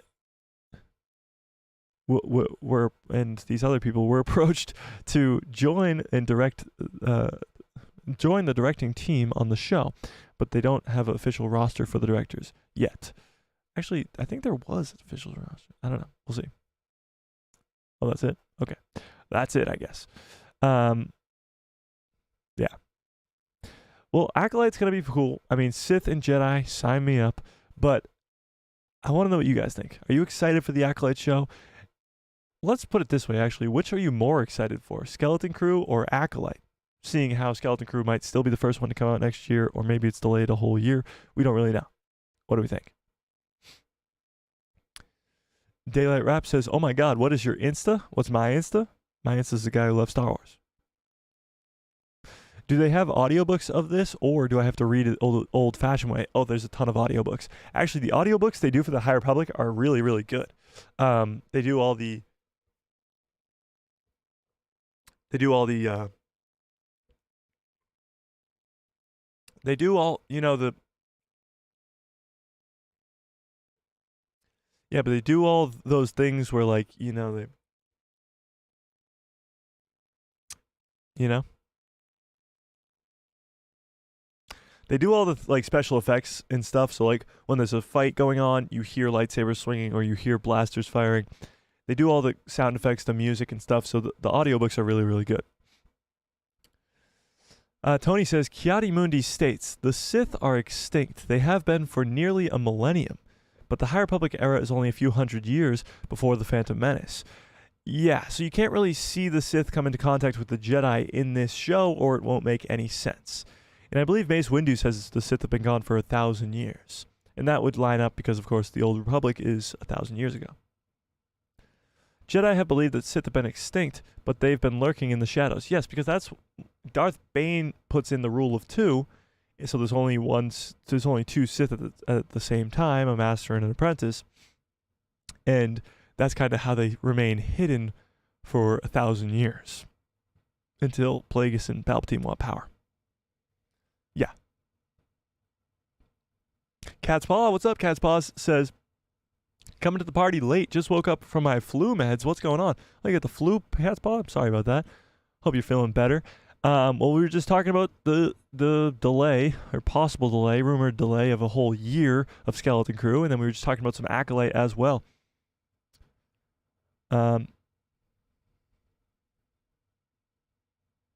Yeah, you think it's reshoots, Cat's Paw? It's possible it's reshoots, but it's only Skeleton Crew that's being delayed. So it's not like everything's being delayed, you know? Sith will always be in the shadows. Not always. I mean, in the Old Republic, they're not really in the shadows. The Sith are just like, there's thousands and thousands of Sith and thousands of Jedi, and they're kind of just trying to fight for the entire galaxy. Keto, what's up, Keto? Says, voice acting, music, and effects. Brotherhood novel literally feels like episode 2.5. Felt like George Lucas era. Really? I never listened to the Brotherhood novel. I might have to do that now. I've read it, but I didn't listen to it. Yeah, they do a really good job with those, with the audiobooks. All the special effects and music and stuff. It's really, really good. Yeah. Yeah. It's like listening to a movie. It really is. It's like listening to a movie. For sure. Yeah. Yeah, you like that, Daylight? I thought that was pretty funny. I laugh at myself sometimes. All right, let's move on to this, which is the biggest news of the day. This is like the most important thing that could happen in Star Wars at the moment. Like this gives us the most hope. Let's be honest. This could be the most important thing that we could have gotten from Star Wars in this instance. There's really no way for me to prepare you for this, but this is extremely, extremely, extremely important. So please pay attention as we get on. Yes, bigger news. Yes, bigger news, Tony. Can't handle anymore? We'll hang on to your hats, okay? Okay, let's dive into this. This is insane, okay? This is absolutely insane. So let me first preface this. It's for a little bit of a backstory here. Do you guys remember this character from Ahsoka? You guys remember this character from Ahsoka? The Loth Cat, sorry. Loth Cat from Sabine's Loth Cat. Many fans were extremely concerned about the well-being of this Loth Cat, seeing how Sabine just left it by its lonesome. So the biggest news of the day, and we got to just dive right into this, is that Dave Filoni confirms that Sabine's Loth Cat, Merle, is alive and well. we did it. Dave Filoni just confirmed he relieved all the Star Wars fandom. Everything is okay. It seems like we're doing great. Merle is okay. He's okay. So this is what Dave Filoni had to say. I don't do the social media or any of that stuff, but it filters through to me that people were worried about the cat that got left alone. I'm a pet owner. Of course, I know what happens to the cat, but it was amazing that all of the things in the galaxy to be concerned about, the fans were concerned about a cat. It's totally fair. With the cat, obviously, there's a couple of things at play. First, I think Sabine would leave the door a crack open. Second of all, I think that Merle's smart enough to be able to move through the ventilation ducts and up and down the tower. I don't think he needs to operate the elevator. I wouldn't question if he could, but I think he can move up and down the ducts and get to the ground level. Maybe there's other Lothcats around, and he's not the only one. So this is the best news that we could have received. Merle is okay. He's alive and well. And Dave Filoni actually thinks about these things on his time off, about if Sabine's cat is okay. And not only is it okay, but he gives an explanation as to how it can be okay by Sabine leaving the door cracked open, and the ability to go up and down the ducts and not have to use the elevator. Incredible, incredible, incredible. Yeah. So that's the most important news of the day. So, yeah. Tony says, "Yep, she hasn't been fed." Well, she's a hunter, so she can probably do it herself. Except that we see Ezra enter his old place, and the cat will pee on him. Oh, that's true. Ezra's going home. Ezra can take care of Merle. I kind of wish, obviously we got to see Ezra go see Hera Syndulla and Chopper again, but I wish we got to see Ezra back home. If that was like the last shot of the show, that would be cool. Ezra back home would have been great. Most cats can survive by themselves. True. And especially a Lothcat. I mean, they're not even domesticated animals.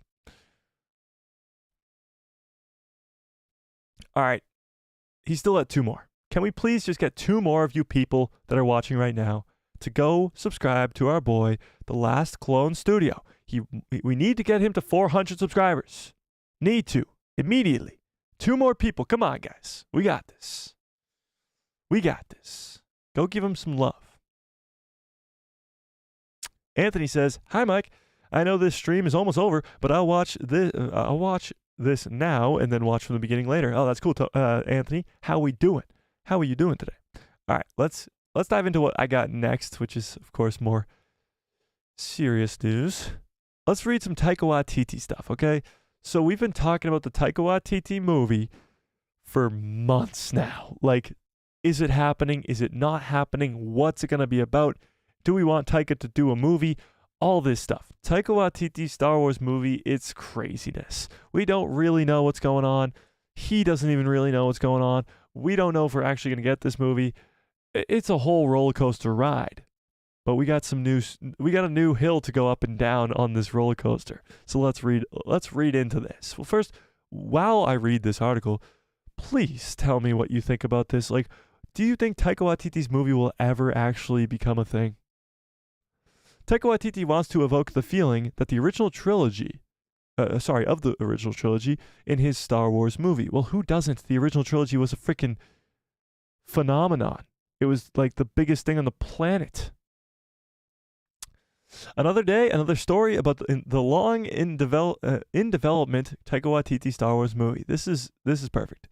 Another day, another story about Taika Waititi's freaking Star Wars movie. This time, the writer-director opens up about the project and shared that he's hoping to capture the joy of the original trilogy. Before we continue with the fucking Bespin Bulletin, if you're watching, and I know you are, just take this paragraph and throw it in the trash. Okay? Okay. Taika's Star Wars film has been making headlines over the past few weeks due to the actor being on a promotional run for his latest Next Goal Wins. All right, I don't care about that. Naturally, the topic of Star Wars has reared its head various times during these interviews with the writer-director, sharing some headline-worthy notes about this mysterious flick. Last week, the What We Do in the Shadows co-creator told Entertainment Tonight that he and Lucasfilm had agreed for him to finish writing 4 scripts for other projects before refocusing his efforts on the Star Wars movie, with the director adding that he wants to take his time to get this film right. So I've completely changed my tone on this. I don't expect this movie at any time soon. However, I think Taika's movie could be good. Given the fact that he's going to spend so much time developing it, making it good, he knows what Star Wars really means. Like, it's not making an MCU movie. This is Star Wars. This is way more important and culturally relevant. So he might actually put his more time and effort into this whole damn thing. And that's why I'm actually more optimistic about Taika's movie. As a Star Wars movie, like if he's going to go do Thor 5, I'd be like, that movie's going to suck. But if he's doing Star Wars, especially because now Dave Filoni's going to be involved in it because that's his new position, he's involved in everything, I think we could come up with something really, really cool in a timeline where he doesn't want it to connect to anything else. It could be something cool. It could be something original. He's not touching any legacy characters. It could be really, really cool.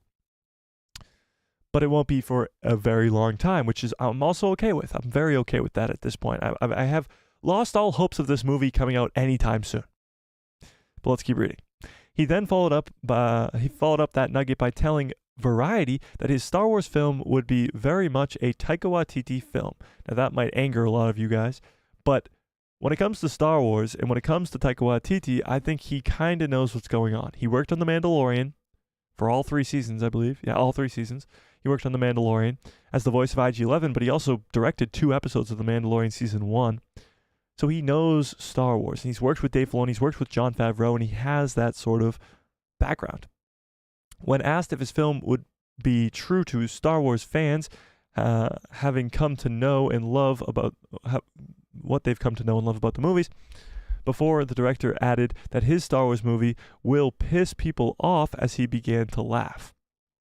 Now, that's never a good thing to hear. Of course, that's very Rian Johnson-esque, but again, I think this is going to be completely different. Rian Johnson went in and pissed people off because he destroyed the character of Luke Skywalker, destroyed all the character arcs that were set up in The Force Awakens, and did all this other stuff.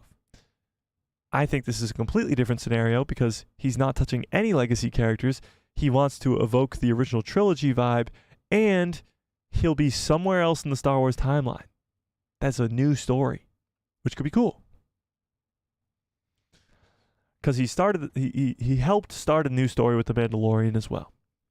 As the internet seemingly loves to complain and respond negatively to any update to Taika Waititi's film since the release of Thor: Love and Thunder, you can imagine the comments from last week didn't go over too well with some sections of the Star Wars fandom. That's the understatement of the year. I love to see that we have this very nice, positive community here on this channel. But that's not the case when it comes to the majority of the Star Wars fandom. They're very negative. A lot of people like to just hate to hate. Haters gonna hate. Personally, anytime I share an update on the Taika Waititi flick, it's always met with negative response to my dismay. The Jojo Rabbit director commented to Variety that were headline provoking. So here's the thing before I keep going. He's got this movie coming out right now that looks pretty good. It's a comedy about soccer. And then he's got 3 more scripts to do first before he gets to the Star Wars thing. So I think Lucasfilm is probably thinking Taika can do 4 movies before the Star Wars movie to kind of help get his name back. Because Thor: Love and Thunder threw his name out the window. Like, they probably didn't even want to make his Star Wars movie anymore before, after Thor: Love and Thunder came out. However, if he gets 4 movies and gets his name back on track, then he can come back to Star Wars. But it is very much in line with the filmmaker's personality, a personality of which features a lot of sarcasm and humor. So I believe he is just being playful when he drops the pissing people off comment. And let's be honest, pretty much any Star Wars project these days ticks off at least some portion of the fandom. You can't please everybody. That is the understatement right there. Ahsoka pissed a lot of people off. Mando pissed a lot of people off. Andor pissed a lot of people off. Kenobi pissed a lot of people off. Like, there's no Star Wars project that comes out now that just doesn't piss people off. Ahsoka is the biggest example of it. Ahsoka is a masterpiece. It is so damn good. It sets up future projects, and people, there's a difference between complaining about certain aspects of the show and just completely neglecting a show. People who just completely neglect it and shit on people for liking it are just haters, to say the least. Yeah, so let's just skip to, all right.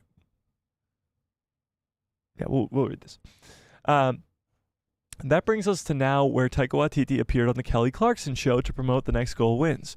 The filmmaker had a much softer approach to the interview than what we've been seeing in the past week. Maybe it's because The Next Goal Wins reception both critically and financially. When asked about the Star Wars movie, Taika took no opportunity to crack jokes. Instead, he emphasized his ambition to get the project right, and that he wants to capture the joy and entertainment of the original trilogy, namely The Empire Strikes Back and Return of the Jedi. The Hut from the Wilder People director added that Lucasfilm wants something particular from those films, and that he won't rush the effort, that he'll bubble along development with this flick as they gear up to release their first Star Wars film since Rise of Skywalker, an untitled Daisy Ridley-led Rey Palpatine film that looks to release in May of 2026. You can read what Taika Watiti says below. Now, before we get into what he says below, you can tell that there's a shift in what he's talking about now. He talks about how he has joy and he's very excited to make it more like the original trilogy, but he doesn't crack any jokes anymore. The only difference between this week and the week previous is that Dave Filoni didn't have this role as CCO. Now, maybe, just maybe, somebody got into Taika Waititi's ear and said, buddy, the Star Wars fandom doesn't like this. They don't like when you joke around. They don't like when you say you're going to piss people off. That's how we ended up with The Last Jedi. And it's possible that Disney's finally learning their lesson and we are getting what is supposed to happen, which is a company telling their creatives what to say and what not to say. So it's cool to hear that he wants to make his movie more like The Empire Strikes Back and Return of the Jedi, but hopefully this is Disney realizing we got to tell him what to say, because he can go off and say some crazy shit. But let's hear what he said. Yes, I've been developing that for a few years with Lucasfilm. A few years he's been developing this. But with any film, they want it particular, and it's something that I have to get right. So I don't want to rush it. I'm just going to bubble along the side. I'm excited. I want to capture the joy and entertainment of those early ones, like Empire Strikes Back and Return of the Jedi, all those ones. So I'm just trying to figure that out, but it'll happen. He assures us that it will happen. So again, I still think this movie is happening. I think it's going to happen. It just will be years and years and years until it does. We'll see. All right, let me see where the chat's at. We got a lot of people going crazy in the chat. All right, here we go.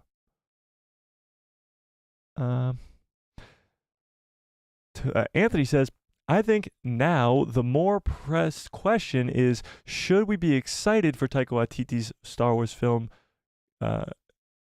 Should we be excited to see what Taika's Star Wars film will come to be? So many creators in Star Wars have Star Wars on hold instead of brewing. That's true. At least he has it kind of in the works, you know?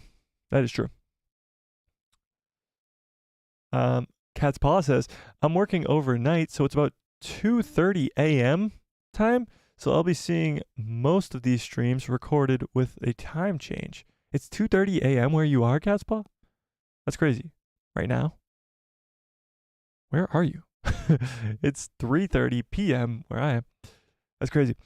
Daylight Rap says, Taika kind of annoying, but he might do well if he respects the lore more than his ego. That's true. I think he will. I think he's had his experience with Star Wars, which is enormous. You always need experience with Star Wars when you're making a Star Wars project. He also has a love for Star Wars, being as he watched the original trilogy as a child and loved and wants to make his movie like those, like The Empire Strikes Back and Return of the Jedi. It's very, very important. Very. I am not excited for Taika Waititi's Star Wars film. Why not, Catspaw? Same with me. I'm a 24-hour caretaker in all hours and not certain schedule, so I work a lot lately. There you go, Tony. Taika Waititi as a director, yes, but only as a director. That's true. He is writing the story, so that's a little different. But if there's a writer's room and Dave Filoni's involved, then I'm less worried. But if it's just Taika, then we have something to be concerned about. Anthony says, just subscribe to The Last Clone Studio. Looks interesting so far. Seriously, Taika Waititi cannot make jokes about pissing off the fans. We don't have the constitution for it nowadays. Yeah, it's true. I mean, fans get angry very, very easily. Very, very easily. Yeah. Your pal Joe, what's up? Joe says, one thing that we can't have is a Love and Thunder angle of Star Wars. Oh, yeah, it would piss me off too. 100%. That would be a disaster. However, it's not just going to be Taika doing his own thing. Dave Filoni's now in charge of all development of projects, of movies and shows, and I'm sure there'll be a lot of executive producers, a lot of people looking over his shoulder to make this right. Because it has to be. I think what happened with Thor Love and Thunder is going to be a good thing for his Star Wars movie, because now he can't do what he did with Thor Love and Thunder. He can't be as goofy as he wants to be, because now people know what happens if he does go as goofy as he wants to be. Then you get a bomb like Thor Love and Thunder, and they can't afford a bomb. Yeah. Tony says, Elon recent piss-off remark will cost him a lot. Fans as no joke. They need to respect. Taika Waititi needs to make sure that he doesn't burn any bridges. Oh, for sure. Yeah. 100%. 1,000%. I didn't mind Thor Ragnarok, but Thor Love and Thunder was just plain a no. Yeah, I agree with that. I think Thor Love and Thunder was too goofy, and Thor Ragnarok really towed the line very, very well. The Last Clone Studio says, one away, just one more. Can we get just one more person in this freaking chat to go subscribe to The Last Clone Studio? Jesus. He's one away.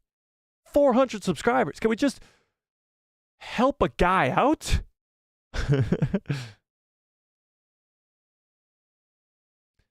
Last Clone Studio, I gotta ask, are you subscribed to this channel? Because if you're not, then I'm unsubscribing. I'm just kidding. But smash a like and subscribe. Like, what? I think Elon's piss-off remark was going to hurt Iger more than Elon. Oh, big time. Yeah, big time. That's going to hurt a lot of people. It's going to hurt a lot of people. There you go. Your pal Joe, the GOAT himself, is going to go be the 400th subscriber. That's how we make people's days, ladies and gentlemen. That's how it's done.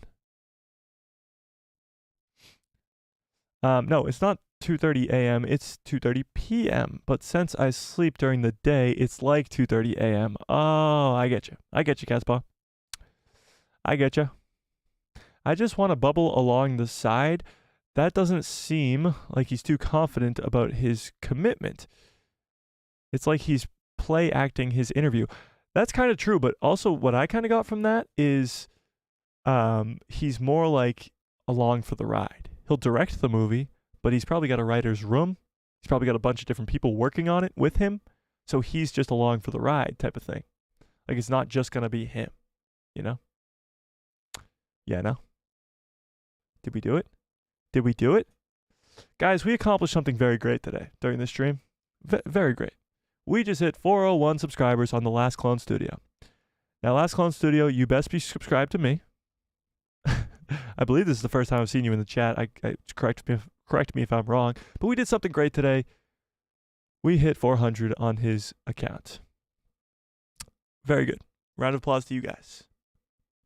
That's how it's done. That's how it's done. Oh, time for celebration video? Let's do it. All right, 400 subscribers for our boy, The Last Clone Studio. Boom, 400 subscribers. Let's do it. Hit the celebration song. Welcome to 400 subscribers.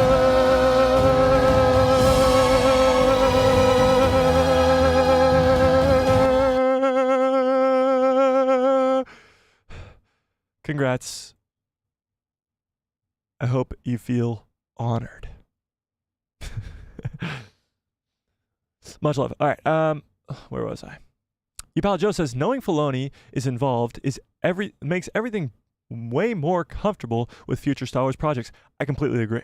So now everything moving forward will involve Dave Filoni, and that really, really helps. Really, really helps. 100%. Yeah. Taika's movie ain't happening. No way. Really, friggins? You still don't think it's happening?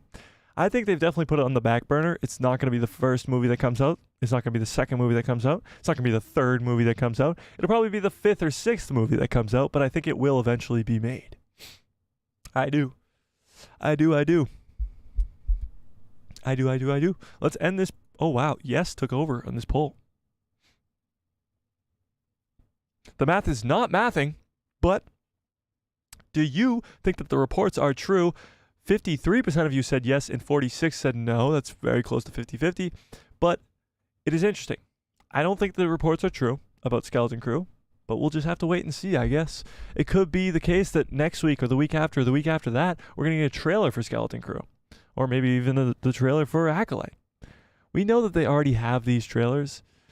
It's pissed me off that they haven't released them publicly, but we'll just have to wait and see.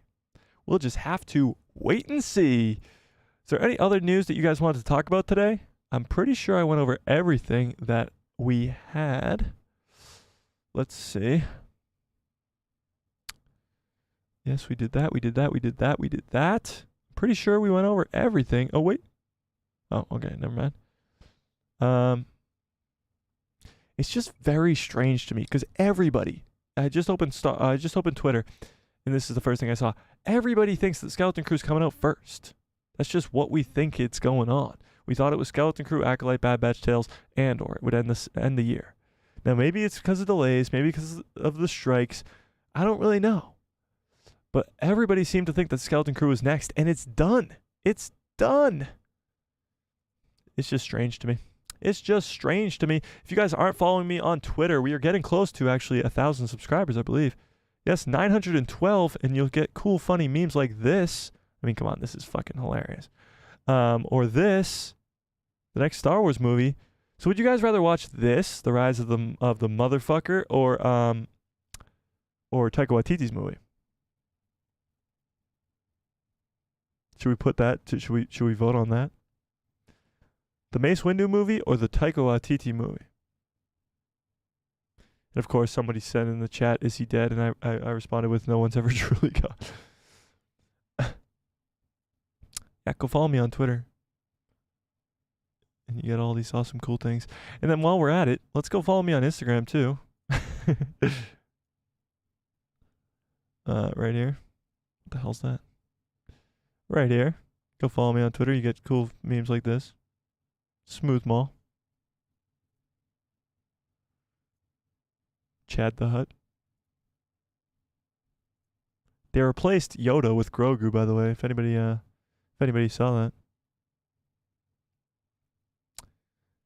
How disrespectful. Friggin says, the rise of the motherfucker. Sailor Mercury, what's up, Sailor, says, I'd rather watch the Mace movie. Yes, let's vote. 2 days until the next giveaway. Yes, it is, Tony. So the next giveaway is on Saturday. So 2 days from now, it'll be probably at 6 p.m. Eastern Standard Time. And that will be the next giveaway on the channel. We're doing a giveaway every Saturday until Christmas. So it'll be a lot of fun. Give back for the holiday season. A lot of fun stuff around the holidays is a lot of fun. So it's fun to give back to the community.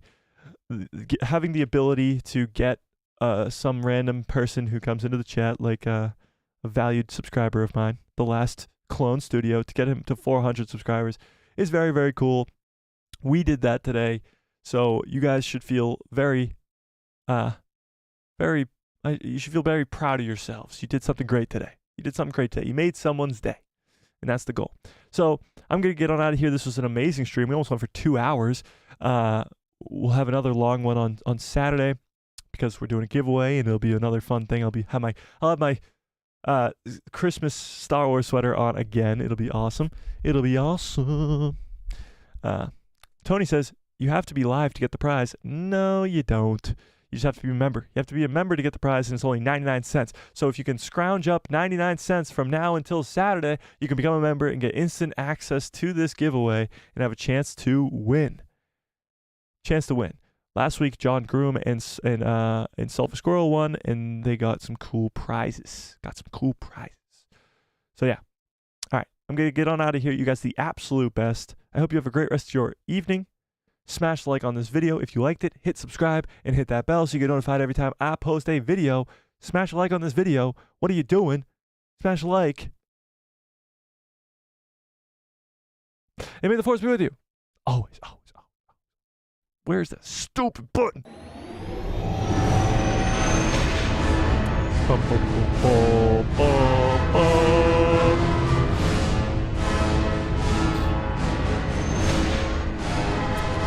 What a great stream. What a great show. You guys are the absolute best. I hope you have a great rest of your evening. Great rest of your lives. And good night, everybody.